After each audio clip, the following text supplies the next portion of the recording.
नमस्कार दोस्तों, आज मैं आपके समक्ष नाभादास द्वारा रचित पद को पढ़ाऊंगा। ठीक है, तो उम्मीद करता हूं कि आप सकुशल होंगे और इसी सद्भावना के साथ मैं इस पाठ पर आता हूं। सबसे पहले हम लोग नाभादास के विषय में क्या लिखा है उसको पढ़ेंगे। जन्म उनका हुआ था 1570 अनुमानित है। ये भक्ति काल के कवि हैं और भक्ति काल के कवियों में प्रायः जन्म तिथि या मृत्यु की तिथि सर्टेन नहीं है, तो निधन इनका मालूम ही नहीं है। जन्म स्थान सांप्रदायिक मान्यता के अनुसार दक्षिण भारत में। शैशव में पिता की मृत्यु और अकाल के कारण माता के साथ जयपुर में प्रवास। दुर्योगवश माता से भी विछोह। शिक्षा इनकी हुई गुरु और प्रतिपालक की देखरेख में स्वाध्याय सत्संग द्वारा ज्ञानार्जन। अभिरुचि इनकी अभिरुचि थी लोक भ्रमण में, भगवत गीता, भगवत भक्ति, काव्य रचना, वैष्णव दर्शन चिंतन में विशेष रुचि थी इनकी। दीक्षा गुरु थे इनके स्वामी अग्रदास, अग्र अली भी उनका नाम था, जो स्वामी रामानंद की शिष्य परंपरा के प्रसिद्ध कवि थे। स्थायी निवास वृंदावन। कृतियाँ इनकी भक्तमाल। रचना काल 1585 से 1596 निर्धारित। अष्टयाम ब्रज भाषा गद्य में। अष्टयाम रामचरितमानस की दोहा चौपाई शैली में। रामचरित संबंधी प्राकीर्ण पदों का संग्रह। विशेष इनके विषय में है कवि नाभादास की पारिवारिक सामाजिक पृष्ठभूमि अधिकतर विद्वानों के मुताबिक दलित वर्ग की थी। ये दलित वर्ग से आते थे, जो दलित अगड़ा पिछड़ा की राजनीति आजकल अपने देश में खूब होती है, तो ये नाभादास को भी दलित श्रेणी में लोगों ने रखा। ये दलित वर्ग से आते थे। तो संविधान में हम लोग ये पढ़ते हैं कि देश में जाति पाति नहीं होनी चाहिए, सबको एक समान मानना चाहिए, लेकिन एक किताब में ही आपको लिखा है कि वो दलित वर्ग के थे। तो ये जाति से कब हम लोगों की जान छूटेगी, ये तो जो कुर्सियों पर बैठे हुए लोग हैं बड़े बड़े पदों पर, जिनके हाथ में निर्णय करने की क्षमता है, वही बताएंगे। तो ये दलित वर्ग के थे वे नाभादास, ये हम लोगों को पता चला आपकी पुस्तक में लिखी हुई पंक्ति से।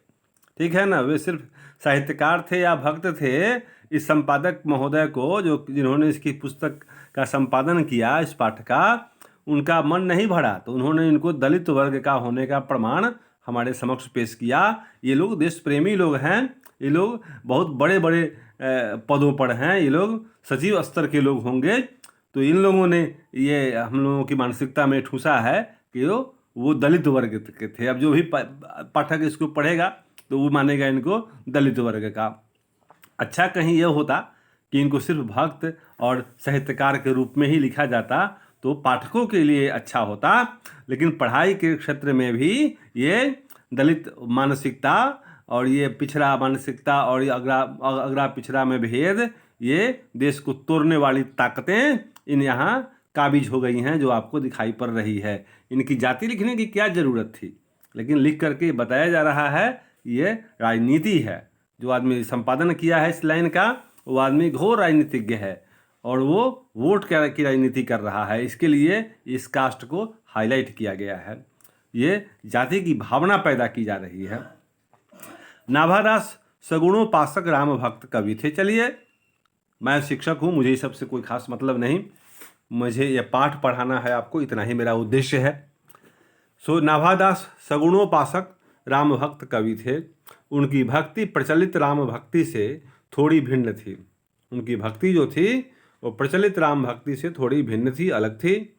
उसमें मर्यादा के स्थान पर माधुरी भाव का पुट था। राम भक्त जो हुए हैं उन्होंने राम के समक्ष भक्ति को प्रस्तुत किया है। तुलसीदास महान भक्त कवि थे, जबकि वही राम को आदर्श माने नाभादास भी, लेकिन इन्होंने उसमें माधुरी भाव, मधुरता इनकी लेखनी से ज़्यादा छलकती है। तो वे गोस्वामी तुलसीदास के समकालीन थे और स्वामी रामानंद की ही शिष्य परंपरा के संत कृष्णदास पयहाड़ी के प्राशिष्य प्रशिष्य और भक्त कवि अग्रदास के शिष्य थे। ठीक है, शिष्य और प्रशिष्य, जैसे पुत्र और प्रपौत्र, तो इस तरह की बात थी। प्रशिष्य मतलब शिष्य के शिष्य। इस तरह वे वैष्णवों के एक निश्चित संप्रदाय में दीक्षित थे, किंतु उनकी सोच और मान्यताओं में किसी तरह की संकीर्णता नहीं थी। पक्षपात, दुराग्रह या कट्टरता से वे पूर्णतया मुक्त एक भावुक, सहृदय, विवेक संपन्न सच्चे वैष्णव थे। प्रसिद्ध कृति भक्तमाल भक्त कवि नाभादास के शील, सोच और मानस का निर्मल दर्पण है। ठीक है, ये भक्तमाल में क्या है, तो नाभादास वे शीलवान व्यक्ति थे, उनकी सोच महान थी, उनका मानस एकदम निर्मल था, दर्पण की तरह, वो बिल्कुल उच्च प्रकृति के लोग थे, ये हमें पता चलता है। अविचल भक्त, भगवत भक्ति, भक्त चरित्र और भक्तों की स्मृतियाँ, नाभादास का अनुभव सर्वस्व यही है। गार्हस्थ्य, सामाजिक सांसारिक जीवन, विस्तृत और जटिल मानव संबंध इत्यादि का उन्हें अनुभव नहीं था। चलिए, वो कितने उच्च कोटि के लोग थे कि गार्हस्थ, सामाजिक सांसारिक जीवन, विस्तृत और जटिल मानव संबंध इत्यादि का उन्हें अनुभव नहीं था। वे एक विरक्त जीवन जीते आए संत थे। स्पष्टतः उनके अनुभव के उस छोटे दायरे में ही उन्होंने अपनी अभिरुचि, ज्ञान, विवेक, भाव प्रसार आदि के द्वारा प्रतिभा का प्रकर्ष उपस्थित कर दिया है। भक्तमाल जिसकी आगे परंपरा चल पड़ी, यह प्रमाणित करता है। भक्तमाल की परंपरा बन गई। तो भक्तमाल जैसा कि नाम से ही स्पष्ट है, भक्त चरित्रों की माला है। उसमें नाभादास के पूर्ववर्ती और समवर्ती वैष्णव भक्तों के चरित्र वर्णित हैं। भक्तों के चयन में धर्म, संप्रदाय, जाति, लिंग और निर्गुण सगुण आदि के विभेदकारी आग्रहों को महत्व न देते हुए केवल वैष्णवता को ही ध्यान में रखा गया है। यह वैष्णव भक्ति के अनुरूप ही है, जिसमें जाति पाति पूछे नहीं कोई, हरि को भजै सो हरि के होई। ईश्वर भक्त वही है जो ईश्वर को भक्ता है। जाति पाति तो सांसारिक है, इसे तो नेताओं ने बनाया है। यह तो आदिकाल में भी जाति पाति की चर्चा हम लोग सुनते हैं, तो वो भी तो कर्म प्रधान था। जिसने जो कर्म किया उसके आधार पर उसकी जाति हो गई। जैसे नाम में जाति लगाई जाती है। जैसे आज के ज़माने में देखिए कि डॉक्टर लोग जो MBBS डिग्री लेकर के आते हैं, उनके पीछे लगता है डॉक्टर। ठीक है, इंजीनियर के पीछे लगता है इंजीनियर। शिक्षक हैं तो बेचारे शिक्षक हो जाते हैं। तो यही पेशा है। यही आगे जाकर के बहुत आगे समय में 200-400 साल बाद जब इस सभ्यता के चिन्ह नष्ट हो जाएंगे, तो समय जब किसी किसी को पता चलेगा, तो लोग समझेगा कि ये शिक्षक जाति के थे, वो डॉक्टर जाति के थे, नाम में डॉक्टर रहेगा तो मानेंगे कि डॉक्टर जाति के सब ही हुए। जितने लोगों के नाम में डॉक्टर रहेगा तो लोग, पढ़ने वाला लोग उस समय पढ़ेगा कि सभी एक जाति के थे, डॉक्टर थे। जैसे कि नाम में इंजीनियर रहेगा तो आने वाले समय में जब लोग पढ़ेंगे समझेंगे कि सभी ये इंजीनियर जाति के थे। तो इसी तरह से आदिकाल में भी वर्ण व्यवस्था थी और उसमें भी जाति पाति की व्यवस्था। तो आजकल जो नज़र आता है, ये तो नेता लोगों का कमाल है, जो सिर्फ वोट की राजनीति है, जो अनपढ़, बेईमान, भ्रष्ट और पथभ्रष्ट जो नेता हैं, जो समाज के लिए कोढ़ हैं, समाज पर बोझ हैं, जो अगर सही और सभ्यता की और एकता की बात करेंगे, सब मानव के विकास की बात करेंगे, तो उनको कोई वोट नहीं देगा। इसलिए वो अपनी जाति को का नेता बनने के लिए जाति पाति फैलाते हैं लोग। और इस तरह से आज के देश में अपने यहाँ जो जातिवादी दृष्टिकोण ठूसा जा रहा है लोगों के दिमाग में, वह सिर्फ और सिर्फ वोट की राजनीति करने वाले नेताओं के दिमाग की उपज है। इसके अलावा सच्चाई कुछ भी नहीं है। तो प्रभु कहते हैं, भगवान का कहना है कि जाति पाति पूछे नहीं कोई। जाति पाति क्या होती है जी? मनुष्य मनुष्य है। हरि को भजे सो हरि के हुई, जैसा क्रांतिकारी उद्घोष है। ये इनको क्रांतिकारी उद्घोष लगता है। इस संपादक का दिमाग कुंठित है। उसने इस लाइन को भी कहा कि ये क्रांतिकारी घोष है। ये क्रांतिकारी घोष क्या है? वस्तु स्थिति है, ये वैश्विक सत्य है। जो इससे इधर उधर हो जाता हो, वह व्यक्ति क्या है? वह व्यक्ति समझ नहीं रहा है बात को। भक्तमाल में वर्णित सभी भक्त कवि एक भक्त कवि नहीं है, किंतु भक्त कवियों की संख्या कम नहीं है। संपूर्ण भक्तमाल छप्पय छंद में निबद्ध है। छप्पय क्या है? तो एक शैली है, कविता लिखने की शैली है। छप्पय एक छंद है जो 6 पंक्तियों का गेय पद है। वो 6 पंक्तियों से बनता है। जैसे अंग्रेजी में पढ़े होंगे आप लोग सोनेट। सोनेट में होता है 14 लाइन, 14 लाइन जिन्हें सोनेट। तो ये हिंदी में ये छप्पय लिखाता है जो 6 लाइन का होता है। इसमें 316 छप्पयों में 200 भक्तों के चरित्र वर्णित हैं। ये 216 छप्पा है, इसमें सिर्फ ही जो भक्त लोग हुए हैं महान, उन लोगों की उसमें चर्चा की है इन्होंने। 200 भक्तों के चरित्र वर्णित है। इनके पीछे कवि के विशाल अध्ययन, सूक्ष्म पर्यवेक्षण, प्रदीर्घ मनन और अंतरंग अनुशीलन छिपे हुए हैं। वे छप्पय नाभादास की सहृदय आलोचनात्मक प्रतिभा के भी विशेष प्रमाण हैं। अनेक छप्पयों द्वारा मध्यकाल से ही आधुनिक अर्थों में हिंदी आलोचना का नाभादास ने न केवल बीज वपन किया, बीज डाला, बल्कि सांकेतिक रूप में अग्रिम पथ निर्देश भी कर दिया था। रीतिकाल के तथाकथित शास्त्रीय काव्य चिंतन को देखते हुए नाभादास का क्रांतिकारी महत्व स्पष्ट हो जाता है। यहाँ कबीर और सूर पर लिखे गए छप्पय भक्तमाल से संकलित हैं। अभी जो हम लोग पढ़ने जा रहे हैं 2 पद हैं, एक है कबीरदास के ऊपर और एक है सूरदास के ऊपर। तो ये नाभादास ऐसे कवि हैं जो दूसरे महान लोगों पर, भक्तों पर अपनी कविताएं लिखते हैं। यहाँ पर हम लोग पढ़ेंगे उनकी लिखी हुई कविता, जो एक है कबीरदास के ऊपर और दूसरी है सूरदास के ऊपर। यह भक्तमाल से लिया गया है। ये सारा संग्रह कहाँ का है? तो नाम है उसका भक्तमाल। वैष्णव भक्ति की नितांत भिन्न 2 शाखाओं के इन महान भक्त कवियों पर लिखे गए ये छंद ऊपर कही गई बातों के सटीक प्रमाण हैं। इन कवियों से संबंधित अब तक के संपूर्ण अध्ययन, विवेचन के सार सूत्र इन छंदों में कैसे पूर्व कथित हैं, यह देखना विस्मयकारी और प्रीतिकर है। ऐसा प्रतीत होता है गोया आगे की शतियों में इन कवियों के अध्ययन विवेचन की रूपरेखा जैसे तय कर दी गई हो। देखिए, कबीर और सूर के विषय में इन्होंने लिखा। तो एक ऐसे कवि थे जो दूसरे कवियों के विषय में भी लिखते थे, उन पर कविताएं इन्होंने लिखी। तो ये इनकी महानता रही है। अब इनके देखिए, ऐसे लोगों को भी पढ़ना चाहिए जो सबों को एक लेकर के चलते हों, जो सबों को एकता के सूत्र में पिरोते हों। इन्होंने एक माला बना दी, इस माला में सारे भक्त शामिल हो गए। जो भी प्रमुख थे उस समय के वो आ ही गए, कुछ छूट गए होंगे, लेकिन अब 200 भक्तों की चर्चा है तो बहुत सारे उसमें आ गए। तो इस प्रकार से इनकी महानता यहाँ है कि जो भी अच्छा है, जहाँ भी है, जिस जाति में भी है, वो गुणी है, उसमें कुछ क्वालिटी है, तो उसको रिस्पेक्ट दो, उसको जगह दो, उसको लिस्ट में नाम रखो।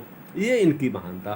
तो ऐसे लोग बहुत कम होते हैं, विरले होते हैं। ये न किसी जाति के होते हैं न किसी धर्म के, ये तो सिर्फ और सिर्फ मानवता के होते हैं। इन पर तो हर मनुष्य का उसी बराबरी के साथ हक बनता है, जैसे कि किसी इनके खास जाति वालों का होता होगा। जैसे संपादक ने इनको दलित वर्ग का बताया, तो ये संपादक की मानसिकता उस दलित वर्ग का उल्लेख करने से झलकी कि वो आदमी दलित, पिछड़ा और अगड़ा के अंतर को समझ रहा है, उसको जिंदा रखना चाहता है, क्योंकि इसी में उसका भविष्य है। अगर इस तरह की विचारधाराएं हट जाएं और सिर्फ मानो एक हो जाएं, तो ऐसे लोग कहीं टिकेंगे ही नहीं, इनका कोई भविष्य ही नहीं होगा, अस्तित्व ही नहीं होगा। तो ऐसे लोग चाहते हैं कि समाज में बुराई फैले और उसको ये लोग फैलाना चाहते हैं। अफसोस की बात है कि ये लोग पावर में हैं, ये लोग कुर्सियों पर हैं, ये लोग ऐसा करने की स्थिति में हैं, जो निर्णय ले पा रहे हैं। यही देश की, क्या बोलते हैं, भारत की दुर्दशा है। अब आगे देखते हैं हम लोग कविता में। ये नाभादास के विषय में विजयेंद्र स्नातक के विचार। नाभादास ने भक्तों के परिचय में जिस समास शैली का परिचय दिया है, वह उनके गंभीर चिंतन मनन का परिणाम है।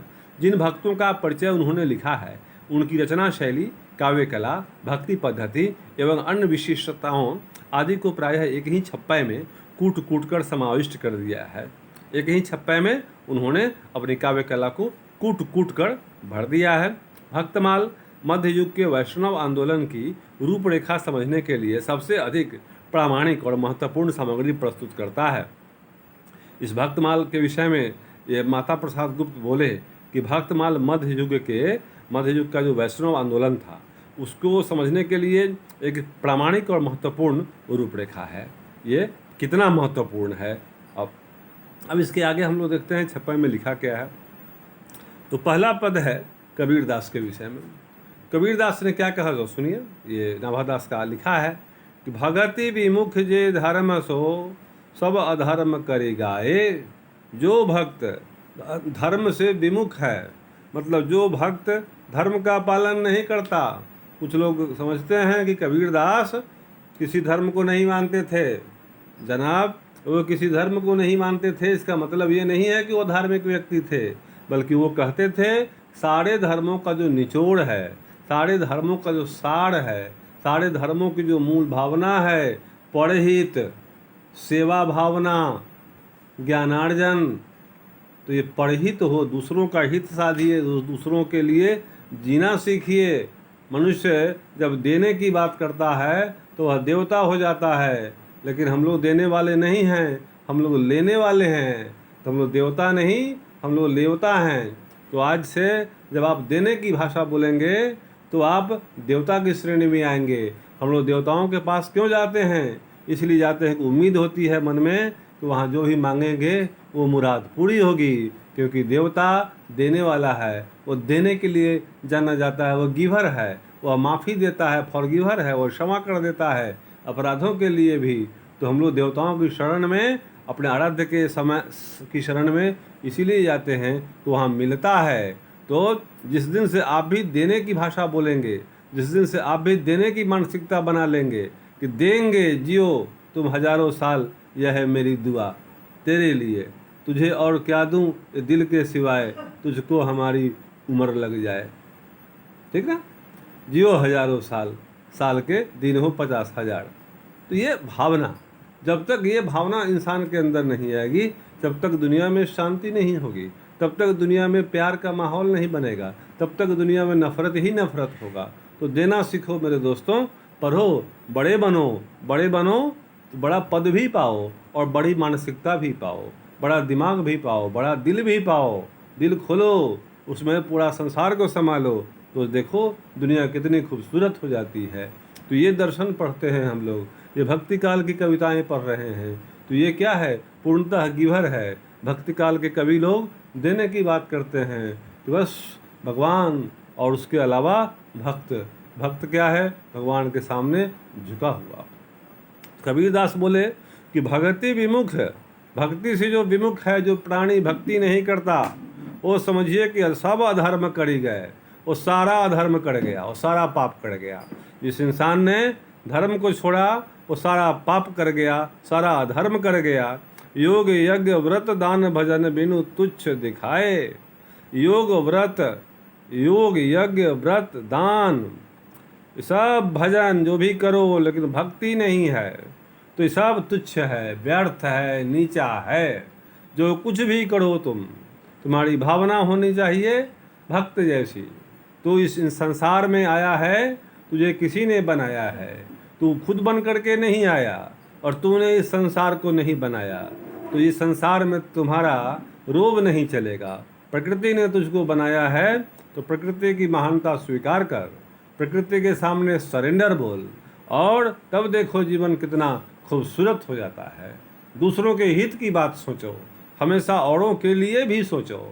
तो देखो तुमने खाया खीर पूरी मलाई और तुम्हारे बगल में कोई रह गया ऐसे ही, उसकी न हुई भलाई, तो समझो आगे जाकर के होने वाली है लड़ाई। तो मेरे भाई ये सब बात को ध्यान में रखना है। पढ़ाई लिखाई का मतलब व्यक्तित्व की महानता। साहित्य पढ़ने से इसीलिए हम लोग महान हो जाते हैं कि हम लोग जानते हैं कि साहित्य पढ़ने से व्यक्ति, इंसान और इंसान के बीच में जो अंतर है उसको समझता है। व्यक्ति रीजन को जानता है कि क्यों कुछ लोग आसमान में उड़ते हैं और क्यों कुछ लोग ज़मीन पर रेंगते रह जाते हैं। ज़मीन पर रेंगने वाले और आसमान में उड़ने वाले का अंतर ये साहित्य के भिन्न भिन्न पात्रों को देखने से हमारी समझ में आती है। तो हम क्यों नहीं इस अंतर को समझें और इस अंतर को मिटाने के लिए अपनी अंतरात्मा को विकसित करें, हृदय बड़ा करें। और जब पंच तत्वों से रचित यह तुम्हारा शरीर है तो पंच तत्वों को एक्टिवेट करो। तो वो जो पंच तत्वों में जो क्षितिजल पावक गगन समीर में जो ताकत है वो ताकत तुम में आ जाएगी। सिर्फ ये यकीन करो, विश्वास करो। आखिरकार मैं भी इसलिए बोल रहा हूँ, इतने दिनों तक पढ़ाया तो मैंने भी यही पाया कि कॉन्फिडेंस नहीं तो व्यक्ति कुछ नहीं। और कॉन्फिडेंस कहाँ से आता है? जब आप भक्त बनोगे। भक्त बनोगे मतलब यकीन आपको होगा कि संसार को मैंने नहीं बनाया, संसार बनाने वाला कोई और है, और मेरा इस पर जन्म हुआ है। मेरे जन्म के पहले से ही ये धरती थी और ये आकाश भी था, और मेरे बाद भी ये धरती होगी और ये आकाश भी होगा। तो फिर मेरा अहंकार किस काम का? मुझे काम है प्रकृति के बनाए हुए समस्त जीवों को डेकोरेट करना, सजाना, संवारना, उनके जीवन को खूबसूरत बनाना। यही तो कला है, यही तो साहित्य है, सुंदरता की खोज। ये नहीं कर पाए तो आपकी पढ़ाई अधूरी है। विज्ञान पढ़ो, मैथ पढ़ो, SST पढ़ो, लेकिन निश्चित रूप से कविता भी पढ़ो, साहित्य भी पढ़ो, और उनमें भक्त कवियों को जरूर पढ़ो। उन पर सोचो, विचार करो, क्या वो तुम्हारे जीवन में लागू करने के लायक है? अगर है तो निश्चित रूप से लागू करो, भ्रम में रहने की जरूरत नहीं है। सो योग यज्ञ व्रत दान भजन बिनु तुच्छ दिखाए। अगर आप में भक्ति नहीं है तो योग भी करोगे, यज्ञ भी करोगे, व्रत करोगे, दान करोगे, भजन करोगे, इससे कुछ होने जाने वाला नहीं है। भक्ति की भावना हृदय निर्मल रखो, भावना महान दिखाओ, किसी के लिए जीना सीखो, किसी का हो जाओ, तो ये तुम्हारी भक्ति है। और ये अगर हो गई तो समझो कि तुमने योग कर लिया, यज्ञ कर लिया, व्रत कर लिया, दान कर लिया, भजन भी कर लिया। ऐसे ऐसे भजन करने वाले लोग भी होते हैं, हम लोगों ने देखा, जिनको पुलिस पकड़ के जेल में डाल दे रही है। तो वो भजन किस काम का? वो तो बस वही है। हिंदू तुर्क, चाहे हिंदू हो चाहे मुसलमान हो, तुर्क हो, प्रमाण रमैनी, वो रमैनी शब्द का इस्तेमाल देखिए। रमिएगा नहीं तो कुछ नहीं होने वाला है, रमिए, काम में लगिए। रमैनी सबदी साखी, रमैनी जो लिखा गया, ये शब्द ऐसा है जो तुर्कों में भी मिलता है, तुर्की साहित्य में भी, तुर्क के साहित्य में, और हिंदुओं के साहित्य में भी रमैनी।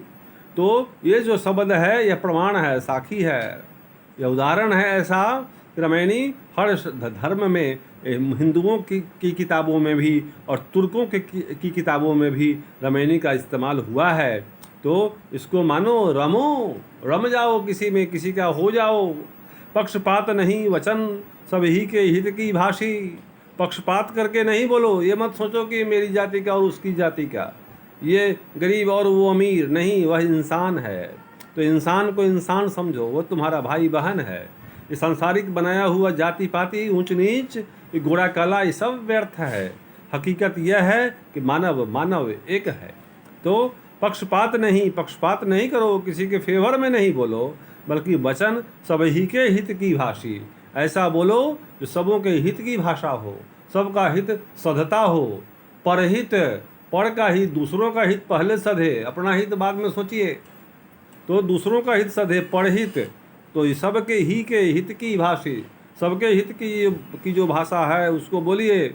आरूढ़ दशा है जगत पे, लेकिन दुनिया पे ये दशा जो है वो चढ़ी हुई दशा है, आरूढ़ है। यह हालत सब पर, पूरे संसार पे ये मूड जो है, ये स्थिति हावी है, काबिज है कि मुख देखी नाही भनी।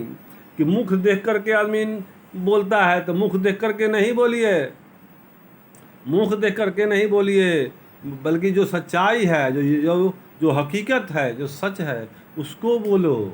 सच ये है कि तुम न बने हो, तुमको किसी ने बनाया है, तुम प्रकृति की संतान हो, तुमने प्रकृति को नहीं बनाया।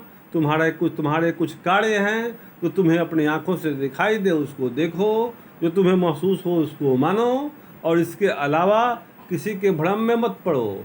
कोई चढ़ावे तो मत चढ़ो, अपनी नज़र से देखो दुनिया को। और मेरे दोस्तों, ये इसलिए कहा जा रहा है कि अगर इसी अंदाज में आप एग्जामिनेशन में, परीक्षाओं में अपना प्रश्नोत्तर लिखेंगे तो आपको अंक आएंगे, काफ़ी अंक आएंगे, क्योंकि पढ़ने वाले को लगेगा कि छात्र के पास काफ़ी मात्रा में तथ्य है, तथ्यों का संग्रह है।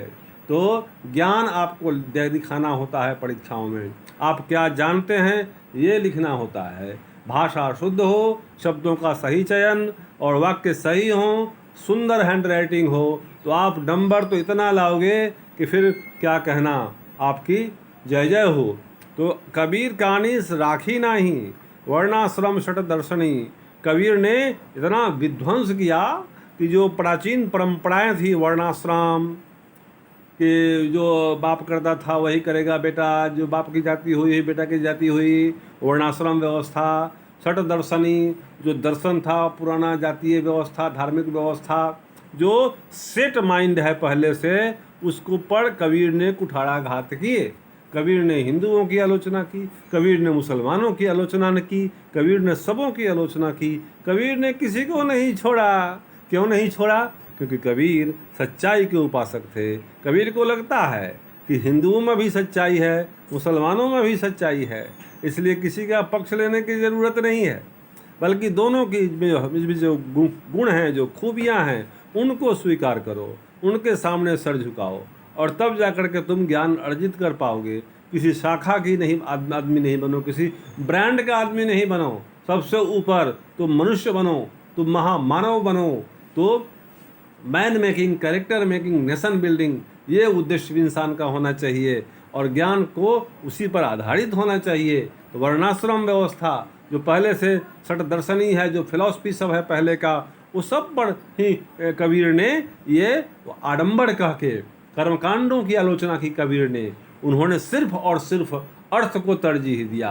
भगवान किसी एक रूप के लिए नहीं जाने जाते। गणेश जी की आकृति देखिए कुछ और है, अल्लाह साहब की आकृति कुछ और है, सिख के जो गुरु हैं उनकी आकृति कुछ और है, ईसा मसीह की आकृति और है, हनुमान जी की आकृति और है।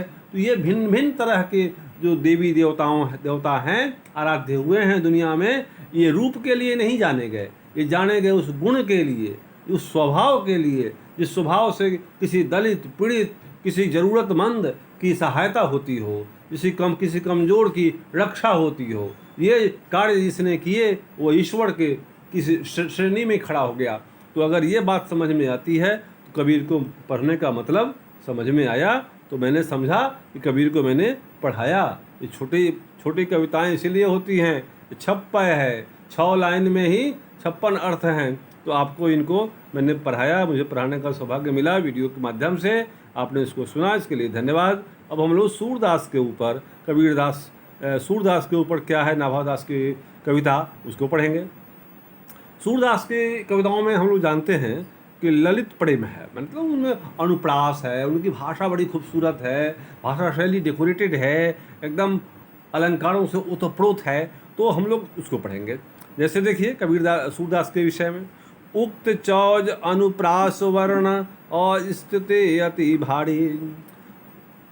उनमें अनुप्रास वर्णों का संयोग, अनुप्रास का उपयोग, इनकी स्थिति सबके ऊपर भारी पड़ती है। भाषा का ललित्य ये उनमें सभी कवियों से ऊपरी स्तर का मालूम पड़ता है, तो ऊपर का मालूम पड़ता है, भारी है सब पर, अति भारी। वचन प्रीति निर्वाही अर्थ अद्भुत तुकधारी। इनका जो थीम है वह है प्रीति, प्रेम। इन्होंने प्रेम किया, प्रभु से प्रेम किया, दुनिया से प्रेम किया। तो ये प्रीत है इनकी कविताओं का मुख्य थीम क्या है? तो है प्रीत, प्रेम। निर्वाही अर्थ अद्भुत तुकधारी। इनकी जो पंक्तियाँ होती हैं उसके जो अर्थ होते हैं उनका निर्वहन बहुत ही अद्भुत है। तुकबंदी इनमें कमाल की होती है। प्रतिबिंबित दिव्य दृष्टि, इनमें दिव्य दृष्टि प्रतिबिंबित होती है। इनकी कविताओं में जो मालूम पड़ता है वह दिव्य दृष्टि हृदय में है। इनको हरि लीला भासी, इनको हरि लीला, ईश्वर की जो लीला है अंधे होने के बाद भी, वो लगता है कि इनके हृदय में एकदम अंकित है। भीतर से इनको आभास होता रहता है कि हरि की सारी लीलाएं इनके हृदय में रची हैं, बसी हुई हैं। जन्म कर्म गुण रूप सब ही रसना प्रकाशी। इनके हृदय में भगवान का जन्म, कर्म, उनका गुण, उनका रूप सब ही एकदम रस से युक्त हो करके पूरा भरा हुआ है, हृदय में युक्त है भगवान के सारे रूप। वो विमल बुद्धि हो जा तासु की। लेकिन ये कबीर सूरदास की रचनाओं को समझने के लिए क्या चाहिए? तो आपकी बुद्धि विमल हो, बुद्धि साफ हो, तभी समझ में आएगी। नहीं तो शक अगर घिरा रहेगा तो आपकी समझ में नहीं आएगी। शक करोगे तो शत्रु मिलेंगे, भक्ति करोगे तो भगवान मिलेंगे। ठीक है। विमल बुद्धि हो तासु की, जिसकी बुद्धि साफ हो, विमल हो, शुद्ध हो, जो यह गुण श्रवणनी धरे, जो इन कविताओं को पढ़ता है वह इन गुणों को सुनता है। सूर कवि तो सुने कौन कवि, जो नहीं सिर चालन करे। कि सूरदास की कविता को सुन करके ऐसा कौन कवि होगा जो समझदार होगा और उन्हें माथे पर नहीं बिठाएगा, सिर चालन करेगा, सिर पर धारण नहीं करेगा। सभी करते हैं। तो सूरदास और कबीरदास के विषय में नाभादास ने कविताएं लिखी, भक्तमाल से संग्रहित हैं। मैंने अपनी तरफ से इसको अर्थ समझाने का प्रयास किया। उम्मीद करता हूँ आपको अच्छा लगा होगा और आपने इसको सुना, इसके लिए धन्यवाद। फिर मिलेंगे इसके बाद वाले वीडियो में, तब तक के लिए नमस्कार, धन्यवाद।